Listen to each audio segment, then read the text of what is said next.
China కంపెనీలకు ఇప్పుడు ఒక పెద్ద షాక్ ఇచ్చారు. వాస్తవంగా మన దేశంలో సీసీటీవీ క్యామ్స్ అన్నీ కూడా చైనా కంపెనీలయే ఎక్కువ ఉన్నాయి. ఎందుకంటే తక్కువ రేటుకి వస్తున్నాయి. 3000, 3500 రేట్లకే.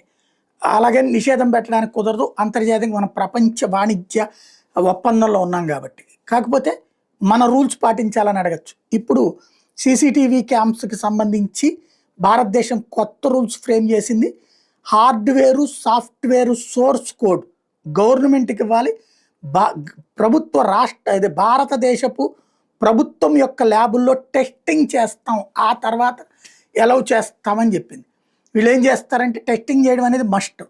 ప్రైవేట్ ల్యాబ్స్లో చేయించేసి సర్టిఫికేట్ తీసేసుకుంటారు. ఆ ప్రైవేట్ ల్యాబ్స్ డబ్బులు ఇచ్చేస్తే పని చేసేస్తాయి. వాస్తవంగా ఇక్కడ సీసీ క్యామ్స్ని చైనా చెక్ చేసుకోగలదు, అక్కడి నుంచి చైనా అబ్జర్వ్ చేసుకోగలదు అన్నటువంటి సమాచార నేపథ్యంలో ఈ నిర్ణయం తీసుకుంది కేంద్ర ప్రభుత్వం.